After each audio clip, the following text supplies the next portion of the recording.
সমদর্শী ব্যক্তি ব্রহ্ম ভাব প্রাপ্ত হন সর্বপ্রকার ব্রহ্মজ্ঞ ব্যক্তি প্রিয় বস্তু লাভ আনন্দিত এবং অপ্রিয় ব্যক্তি লাভে দুঃখিত হন না, কারণ তিনি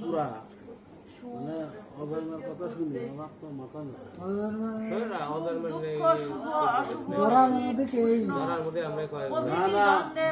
বাহ্য ইন্দ্রিয়ের দ্বারা সম্পাদিত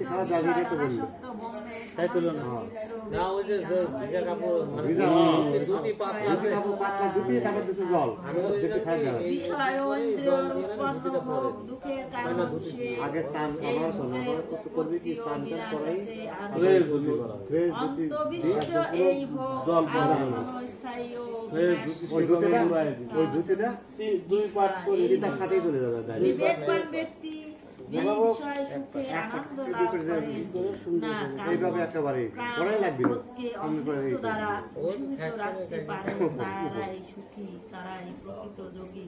আত্মাতে যার সুখ ও আনন্দ, আত্মাতে যিনি ক্রিয়াযুক্ত এবং যিনি ব্রহ্মস্বরূপ তিনি পরম ব্রহ্ম নির্ধারণ নির্বাণ লাভ করেন। প্রাগযুক্ত জিতেন্দ্রীয় জ্ঞান সর্বজীবের কল্যাণ ঋষিগণ মোক্ষ মুক্তি লাভ করেন। কাম ক্রোধ থেকে মুক্ত টাকা ভরে যাচ্ছে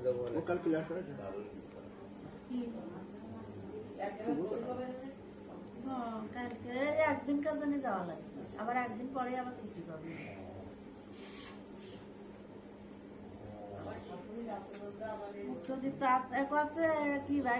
একদিন হলে ছুটি পারি বসে রাখি বাসায়, আজকে বসে আজ পর্যন্ত, আর কালকে আবার ক্লাস আছে, আবার তোমরা আছে।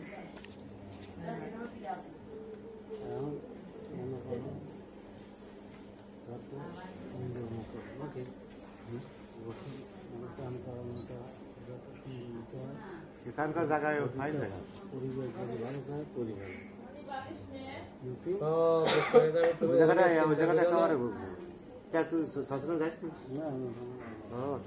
গড়ি একটা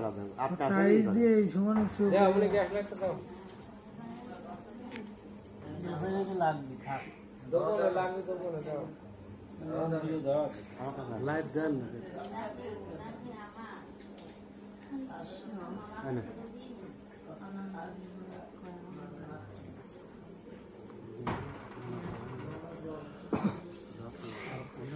ক্ষণস্থায়ী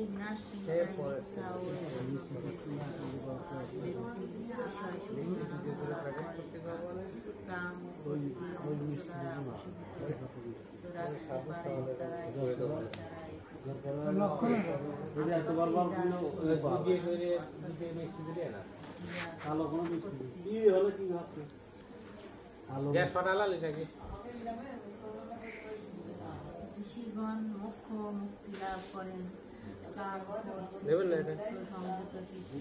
আত্মতত্ত্ব জ্ঞান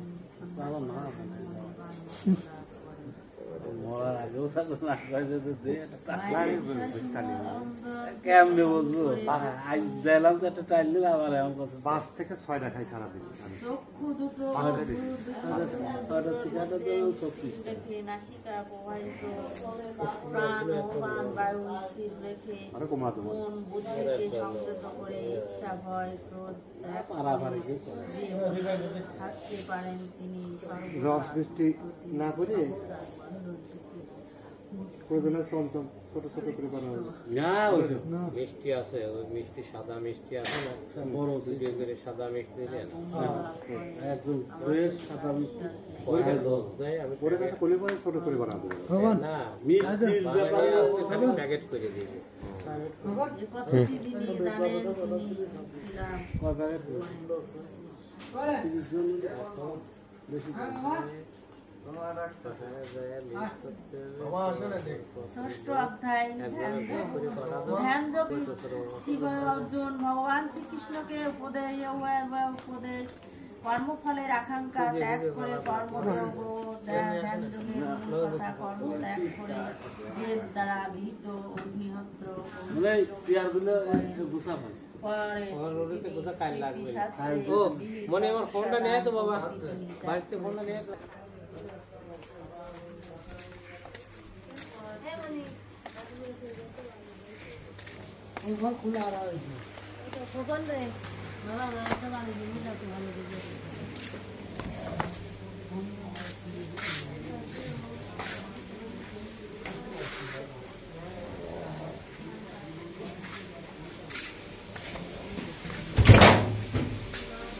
বালিশ দে বালিশ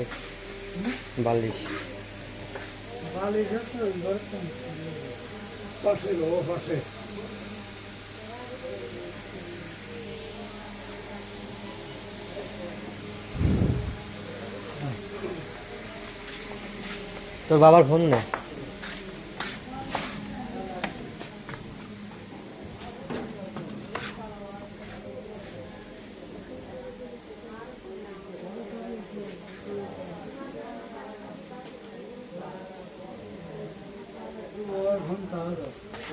বালিশ দে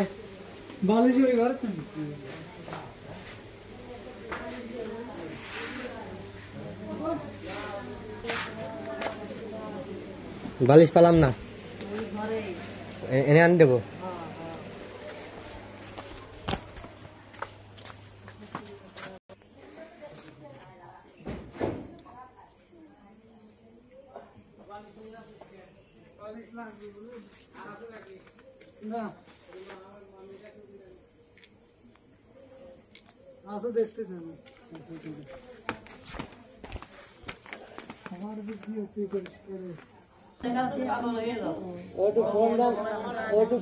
বৌমার কাছে নাম্বার আছে আর আমার কাছে নাম্বার আছে ওদের ভিডিও কলের নাম্বার না ওদের নাম্বার আছে ওদের ভিডিও কলের না তারপরও আইসি একটু দেখে যাক এই ওর নাম্বারটা কই থেকে বলি নাই শীত গ্রীষ্ম ওর সেট কি সেট চালিত হন না বাটন সেট না টাচ সেট উপদেশ না ওর খুলে দেখি ওর তো ভিডিও কলে বৌমার কাছে দিছিল তো ভিডিও কলের কাছে দিছিল উপলব্ধিতে যার মন তৃপ্ত তিনি নির্বিকার জিতেন্দ্রিয় এবং মাটি ও পাথর এবং সোনার যে মাটি আর সোনা এক মনে করে সেই হলো গে বন্ধু ও শত্রুর প্রতি উদাসীন এবং মধ্যস্থের প্রতি হিংসা এবং এবং পূর্ণবান এবং পাপিষ্টের প্রতি যার উদ্দিষ্ট তিনি যোগান উদাসীন কোন পক্ষই তিনি গ্রহণ করেন না মধ্যস্থ উভয় পক্ষে যিনি হতাশী যোগারু ব্যক্তি একাকী নির্জনে অবস্থান করবেন তিনি দেহ ও মন সংযত করে আকাঙ্ক্ষা শূন্য হবেন যোগের বাধা স্বরূপ বস্তু সমূহ গ্রহণ সংগ্রহ বিরত থাকবেন অপরিগ্রহ অর্থাৎ দান গ্রহণ করবেন না পবিত্র স্থানে অনতি উচ্চ আসনে উপর কুশ বা মেঘ বা ব্যাঘ্র চর্ম পেতে তার উপর থাকবে কাপড় এভাবে তৈরি আসনে উপবিষ্ট যোগী মন ও ইন্দ্র কার্য সংযত করে মনকে একাগ্র করবেন, এভাবেই তিনি চিত্রের পবিত্রতার জন্য যোগ অভ্যাস করবেন।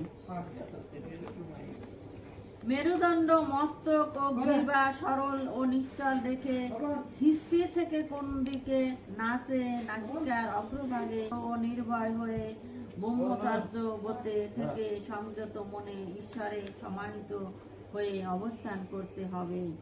এভাবে সর্বদা সংযত চিত্র হয়ে মনকে সমাহিত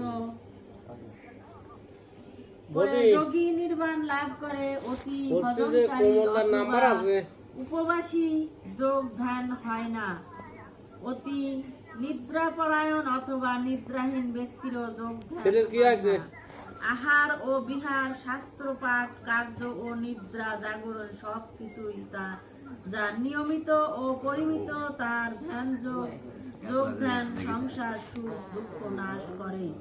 সংযত চিত্র ব্যক্তি যখন আত্মাতে অবস্থান করে তখন সকল কামনার নিবৃত্ত হয় এবং আত্মাকে যোগসিদ্ধ বলা হয়। এই অবস্থাকে চিত্রবৃদ্ধি নিরোধ করে। বায়ুশূন্য স্থানে দীপশিখা হয় না। এই নিষ্কায়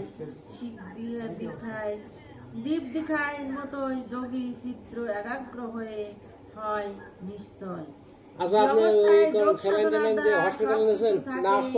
নিরুদ্র, নিষ্ক্রিয় এবং যে অবস্থায় শুদ্ধ মন দ্বারা আত্মাকে উপলব্ধি করে যোগী আত্মাতে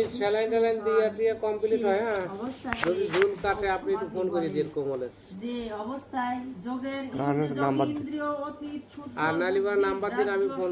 অনুভব করেন এবং আত্মাতে স্থিতি লাভ করে, আত্মা বিচলিত হন না, সে অবস্থাকে বলেন তারপরও এর ভাগ্য তো না করলে না। যে অবস্থার স্থিতি লাভ করে যোগী অন্য কোন লাভকে অধিকতর সুখকর মনে করেন না এবং মহা সুখেও বিচলিত হন না, সে অবস্থাকে বলে যোগ নির্বিকল্প সমাধি। নিবৃত্ত ঘটে। আমি আবার ফোন দেবো না, সমাধি এই যোগ নির্বেদ শূন্য চিত্রে গভীর নিষ্ঠার সঙ্গে অভ্যাস করতে হবে। সমস্ত কামনা সংকল্প থেকে উৎপন্ন সমস্ত কামনা সম্পূর্ণরূপে ত্যাগ করে বিষয় থেকে ইন্দ্রিয় সমূহ নিবৃত্ত করে লীন করে দিতে হবে এবং হয়। সমাধি চিত্র পবিত্র হয়ে চঞ্চল চিত্র যে যে বিষয়ের দিকে ধাবিত হবে সে বিষয়ের থেকে নিযুক্ত করে আত্মা নিশ্চল। এভাবে নিবৃত্ত করাকে যোগশাস্ত্র প্রত্যাহার বলে।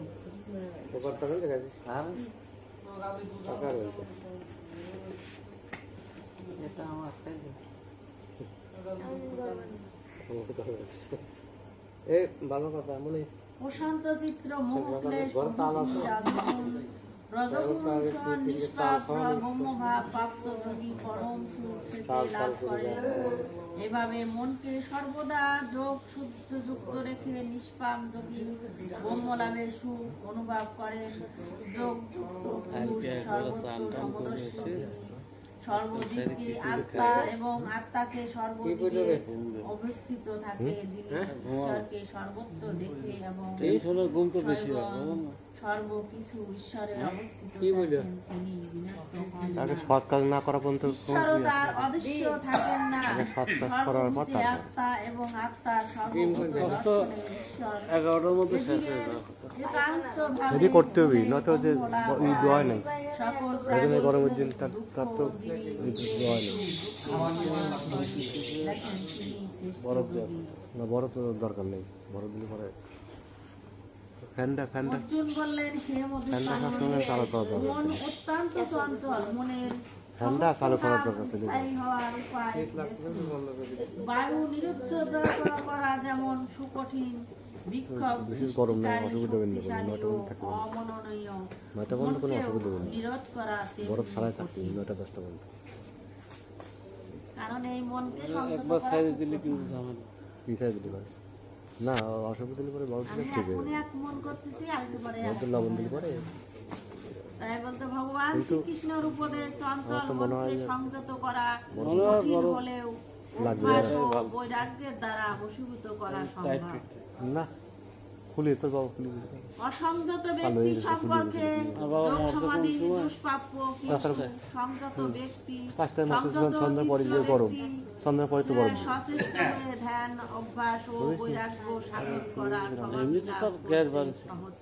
এমনি সবই খুলি অর্জুন জিজ্ঞাসা করলেন সবই খুলে শ্রদ্ধার সঙ্গে যোগ অভ্যাস করে যিনি চোখ মুখ চেষ্টা সবই খুলে অভ্যাস ভ্রষ্ট হন কালো হয়ে গেছে তিনি কোন গতি লাভ করেন? কাম্য কর্ম ত্যাগ করার ফলে বরফ তিনি দেন। স্বর্গ লাভ বঞ্চিত চা এবং পাতি চা যোগ পাতি তো সমাধির ঠিকঠাক পথ বরফ থেকে ভ্রষ্ট হওয়ায় মোক্ষ লাভ থেকে চা পাতি বঞ্চিত। তেল দরকার এভাবে নেই ভোগ ভোর কটায় এভাবে ভোগ ও মোক্ষ দুটো থেকে তিনি অসুবিধা হইল না। বঞ্চিত ও নিরাশ্রয় তিনি সকাল সকাল ছিন্ন মাই হইলেন। দিতে হবে। বিনষ্ট দশটার হওয়ার ভিতরে চিতায় উঠে যাবি অনুগ্রহ করে আমার সন্তুষ্ট চিতায় উঠে করো। যাবি তো 9টায় বাবা রাখলে যাবে ভগবান শ্রীকৃষ্ণ বললেন কল্যাণ কর্মকারী ব্যক্তির ইহলোকে বা পরলোকে অধোগতি হন না। যোগশ্রেষ্ঠ ব্যক্তি দেরি করা যাবে না। বহু সকাল হোক, বছর যার যার পূর্ণ কাজে বন্ধনের যেটা প্রাপ্ত যার দরকার সেটা উপবাস চলে করে ধর্মীর গ্রহে অনুগ্রহ করে তার দুর্গতি হয় না। যোগভ্রষ্ট ব্যক্তি জ্ঞানী যোগীর বংশেও জন্মগ্রহণ করে, এই জন্য এ জন্ম অতি দুর্লভ। যোগভ্রষ্ট ব্যক্তি পূর্ণ জন্মের মোক্ষ বিষয়ক জ্ঞান লাভ করে সিদ্ধি লাভের জন্য চেষ্টা করেন। পূর্ণ জন্মের চেয়ে বেশি যত্নবান হয়ে যোগভ্রষ্ট ব্যক্তি যোগ অভ্যাসের ফলে নিষ্কাম হয়ে বহু জন্ম সাধনা করে সাধনা সিদ্ধি লাভ করে। তপস্বী জ্ঞানী এবং কর্মীদের চেয়ে যোগী শ্রেষ্ঠ। সশুদ্ধ ভাবে ঈশ্বর চিত্র সমর্পণ করে যে ঈশ্বর ঈশ্বরে যোগী আরাধনা করে তিনি শ্রেষ্ঠ।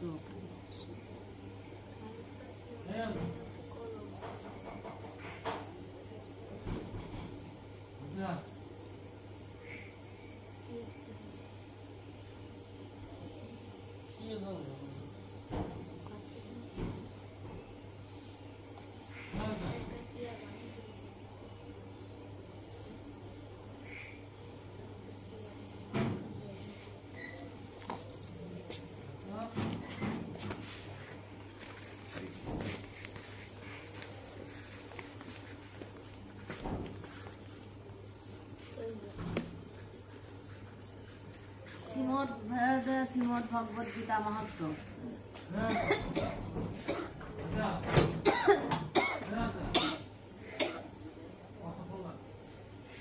সুত পুরানো বক্তা গীতার মহত্ব এভাবে বলেছেন, সমস্ত উপনিষদ গাভী স্বরূপ ভগবান শ্রীকৃষ্ণ এই গাভী দহনকারী।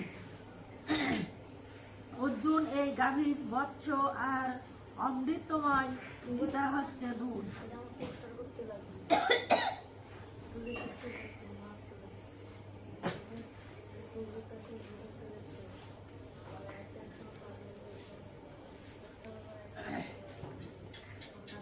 অমৃতময় গীতা হচ্ছে দুধ। ভয়াবহ সংসার সমুদ্রে গীতার রূপ নৌকায় সুখে পার হওয়া যায়। অভ্যাসের দ্বারা গীতা জ্ঞান লাভ না করলে মোক্ষ লাভ অসম্ভব। যারা দিবারাত্রি গীতা পাঠ বা শ্রবণ করেন তারা দেবতা স্বরূপ।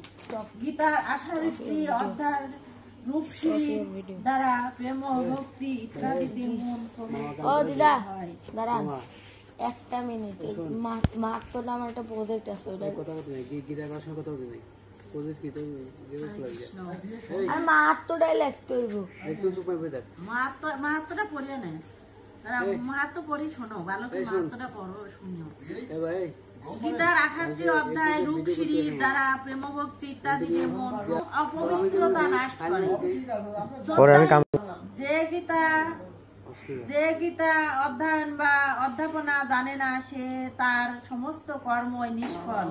যে নরাধম সে নরাধম তার মানব দেহ জ্ঞান বংশ এবং স্বভাব চরিত্র ধিক্কারযোগ্য। গীতার অর্থ যে বিশেষভাবে জানে না সে অধম ব্যক্তির আভিজাত্য। চরিত্র ও সম্পদ সবই নিন্দাযোগ্য। এই মনোযোগ দেখো, গীতা মাত্র শোনো। গীতা শাস্ত্রে আসক্তি শূন্য ব্যক্তি শিক্ষা, ব্রত, ধর্মনিষ্ঠা, তপস্যা, খ্যাতি সবই কিছুই মূল্যহীন। যে ব্যক্তি গীতা মূল্য দেয় না তার সবকিছুই মূল্যহীন। তাই বলতেছে যে যে জ্ঞান গীতায় স্বীকৃত নাই তা হলো আসরিক অসুর। যার ভিতরে গীতার জ্ঞান নাই সে হলো অসুর। তার ধর্ম শূন্য এবং বেদ বেদান্ত সব মিলবে। মানে তার যা কিছু আছে, যার ভিতরে গীতার জ্ঞান নাই তার সবকিছুই নিন্দাযোগ্য। গীতা সর্বপ্রকার জ্ঞানের পরিচালিকা, সর্বশাস্ত্রের সার এবং পবিত্র অতুলনীয়। শালগ্রাম, শিলানিকট, দেব মন্দিরে, তীর্থে অথবা নদীর তীরে গীতা পাঠ করলে অবশ্যই সৌভাগ্য লাভ হয়। ভগবান শ্রীকৃষ্ণ বেদ পাঠ, দানযজ্ঞ এবং তীর্থ দর্শনে ব্রত প্রভৃতির চেয়ে গীতা পাঠ দ্বারা সে বেশি পরিতুষ্ট হয়, মানে সন্তুষ্ট হয়। গীতা পাঠ করলে ভক্তির সঙ্গে গীতা পাঠ করলে সমস্ত বেদ, শাস্ত্র ও পুরাণ সমূহ পাঠ করা হয়। তীর্থ, সিদ্ধপীঠে, শিলাময় দেব মূর্তির সম্মুখে বা সদন সভার যজ্ঞে এবং বিষ্ণু ভক্তের সম্মুখে গীতা পাঠ করতে করতে সিদ্ধি লাভ করা যায়। যিনি গীতা পাঠ ও শ্রবণ করেন তিনি দক্ষিণা সহ অশ্বমেধ করার ফল লাভ করেন। যে ব্যক্তি গীতার অর্থ শ্রবণ বা কীর্তন করেন কিংবা অন্যকে শোনান তিনি শ্রেষ্ঠ পদ লাভ করেন। গীতা অর্চনা যে গৃহে গীতা অর্চনা হয় সেই গৃহ অবিচার উৎপন্ন বা পাপ থেকে আগত দুঃখ উপস্থিত হয় না। সে গৃহে আধ্যাত্মিক, অধিদৈবিক এবং অধিভৌতিক এই 3 প্রকার তাপ থেকে উৎপন্ন দৈহিক ও মানসিক ব্যাধি কখনো আক্রমণ করে না। সেই গৃহে বলতেছে অভিশাপ, পাপ, দুরবস্থা, পাপ ও থেকে সে গৃহ মুক্ত থাকে। মানে যত অভিশাপই থাকে সেই গৃহে অভিশাপ লাগে না। বিস্ফোটিক, বিস্ফোরা প্রভৃতি কখনো সেই গৃহকে কখনো কষ্ট দেয় না। অনেকেরই গাও কষ্টাতে কষ্ট দেয়, সেই গৃহ থাকে হয় না। গীতা অর্চনা করলে শ্রীকৃষ্ণের পাদপদ্মে দাস্যভাব ও একনিষ্ঠ ভক্তি লাভ হয়। গীতা পাঠে রত ব্যক্তি সকলের সঙ্গে বন্ধুত্ব হয়। কৃতকর্মের জন্য পাপ পুণ্যের ফল ভোগ করলেও তিনি বন্ধন থেকে মুক্ত থাকে। তিনি ইহলোকে সুখী হন এবং কর্মফলেও লিপ্ত থাকে না। তিনি মহাপাপ করলেও মহাপাপ তাকে স্পর্শ করতে পারে না।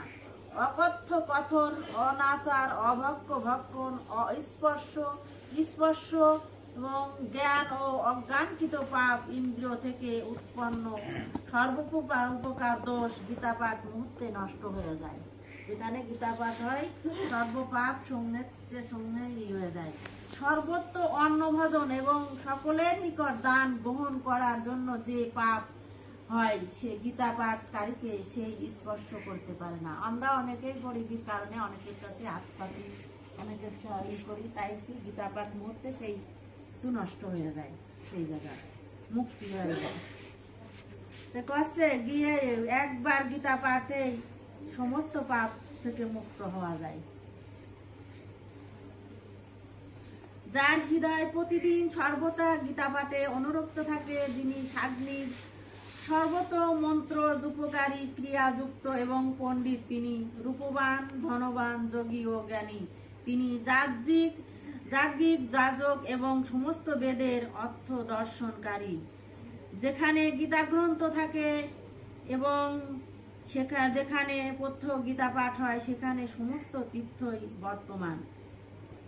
সব তীর্থই সেখানে বর্তমান হয়ে যায়। সেখানে গীতা পাঠকের জীবিত ও মৃত দেহ সমস্ত দেবতা, ঋষি, যোগী দেহরক্ষক হয়ে মানে দেহরক্ষক হয়ে বাস করেন, তার কাছে দেবতারা এসে তার পাহারা দেয়। দেখুন, নারদ, ধ্রুব প্রভৃতি পার্শ্বদের সঙ্গে শ্রীকৃষ্ণ তার সঙ্গে সহায় হন। হরে কৃষ্ণ। গীতা শাস্ত্রে আলোচনা, অধ্যয়ন, অধ্যাপনা যেখানে হয় সেখানে ভগবান শ্রীকৃষ্ণ শ্রী রাধার সঙ্গে আনন্দে অবস্থান করে। এবার ভগবান শ্রীকৃষ্ণ কথিত গীতা মাহাত্ম্য। গীতা আমার হৃদয় সর্বশ্রেষ্ঠ পদ এবং পরম অক্ষয় জ্ঞান। গীতা আমার সর্বোৎকৃষ্ট স্থান, সর্বোৎকৃষ্ট পদ, পরম গোপনীয় এবং শ্রেষ্ঠ গুরু। গীতাশ্রয়ে আমি অবস্থান করি। গীতা আমার সর্বশ্রেষ্ঠ। আবার গীতা জ্ঞানকে আশ্রয় করে আমি ত্রিভুবন পালন করি। গীতা ব্রহ্মস্বরূপিণ, সর্বত্র বিদ্যা, অর্ধমাত্রা স্বরূপ